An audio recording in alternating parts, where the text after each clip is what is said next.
terkait infak sodakoh yang paling afdol, apakah mendahului orang-orang penghafal Quran?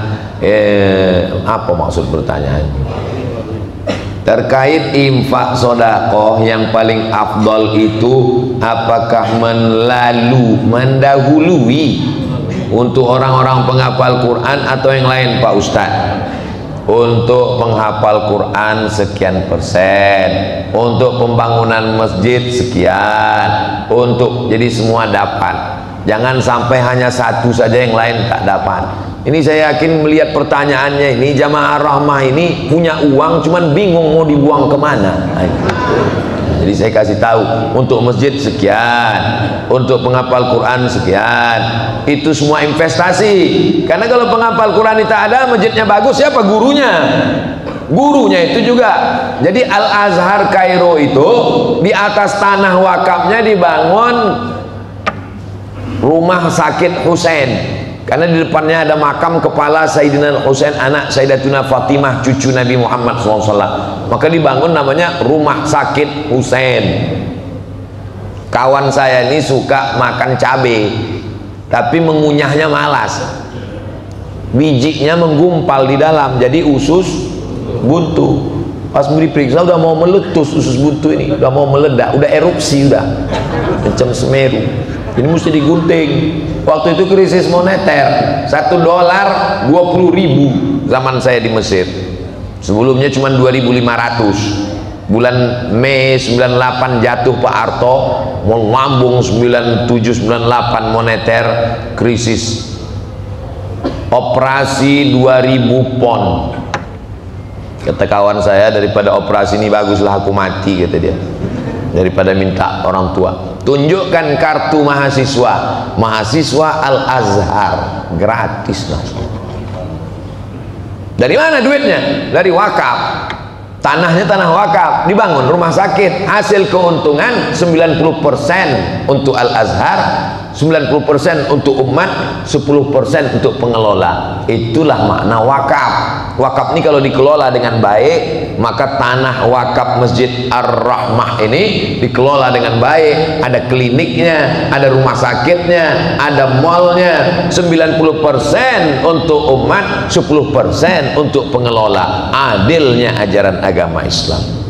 Jadi mesti ada wakaf. Kita mesti buatkan nanti namanya khusus sertifikat wakaf untuk Masjid Ar-Rahmah, insyaallah. Amin. Apakah boleh sholat qobliyah subuh dikerjakan setelah sholat subuh? Karena datangnya sudah iqamah. Qad qamatis salatu, qad qamatis salat, Allahu akbar, Allahu akbar, la ilaha illallah. Maka tidak ada salat. Idza uqimatis salah fala salata. Kalau sudah iqamat tidak boleh salat sunat. Enggak boleh salat sunat. Yang baru masuk Allahu akbar, Allahu akbar, Allahu akbar, batalkan. Lalu kemudian dia ikut sholat subuh. Qobliyah subuhnya kapan? Qobliyah subuhnya diqadha, diganti. Kapan menggantinya? Setelah sholat subuh. Tapi jangan gara-gara ini lambat terus. Ini kasusnya sekali-sekali, bukan tiap hari. Saya tak mau gara-gara ini semua yang lambat habis sholat subuh qadha semua. Pas ditanya sholat apa kalian? Kata Ustadz Somad, aku juga yang kena lagi. Sekali-sekali, supaya tidak menimbulkan fitnah, qadhanya di rumah. Yang tadi tidak qobliyah, pulang dari sini qadha di rumah. Di sini pun boleh juga. Habis sholat isyraq qadha. Yang kuat-kuat usollinya, usolli sunnatas subhi, rakaat ini qadhaan. Oh, terlambat ya gitu. Menurut agama Islam, untuk lebih baik setengah dari harta kita atau seperempat harta kita baiknya Pak Ustadz. Untuk sedekah itu setengah atau seperempat. Hebatnya jamaah Ar-Rahmah, mau ngasih setengah. Saya sudah banyak ceramah, baru di Masjid Ar-Rahmah ini orang mau ngasih setengah. luar biasa Masjid Ar-Rahmah. Ini nampaknya sebentar lagi selesai masjid. Nabi ketika haji wada, ketika pembebasan kota Makkah, sampai di Makkah menjenguk jamaah sakit dia sudah. Lalu anaknya cuma satu perempuan, menantunya kaya. Kata dia, ya Rasulullah, ambil semua hartaku ini. Kata Nabi, enggak, itu dalil tidak boleh memberikan semua harta. Kalau engkau tidak mau semua, asyatru, ambil setengah ya Rasulullah.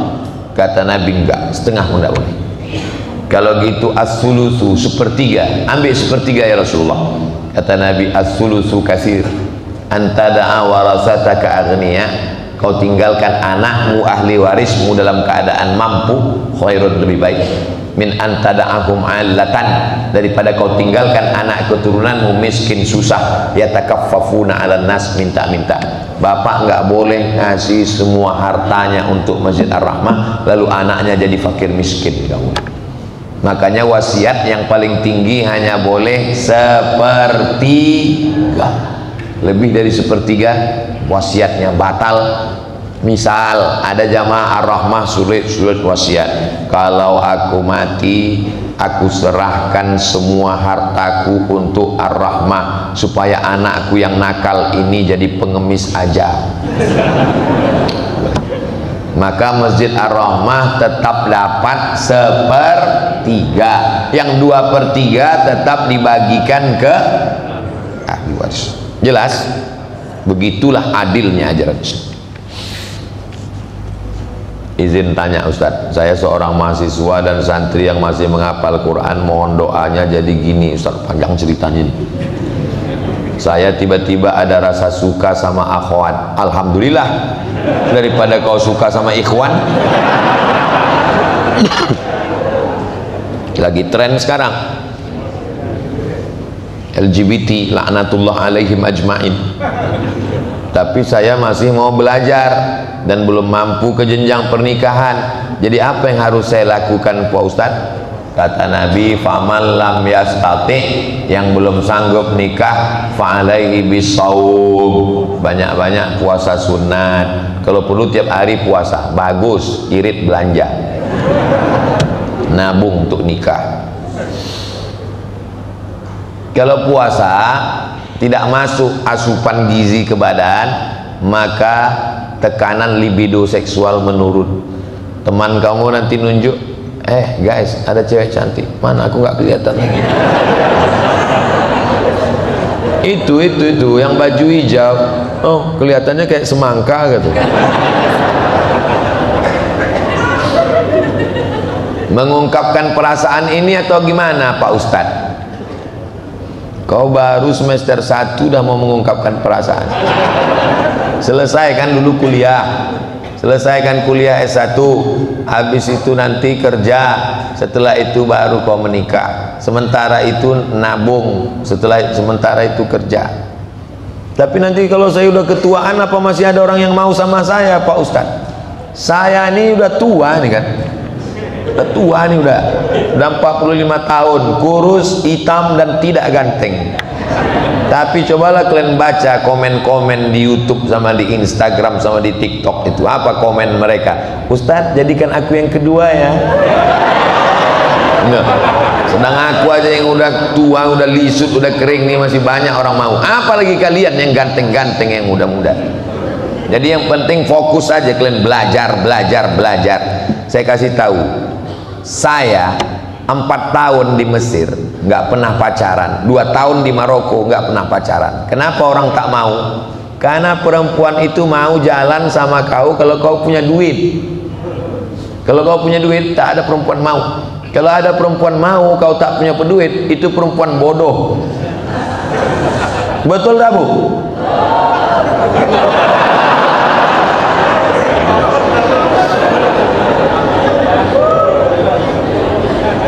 Saya minta pendapat, pandangan dan solusi dari Ustadz. Udah jelas tuh, jelas solusinya tadi, jelas. Serius saja belajar.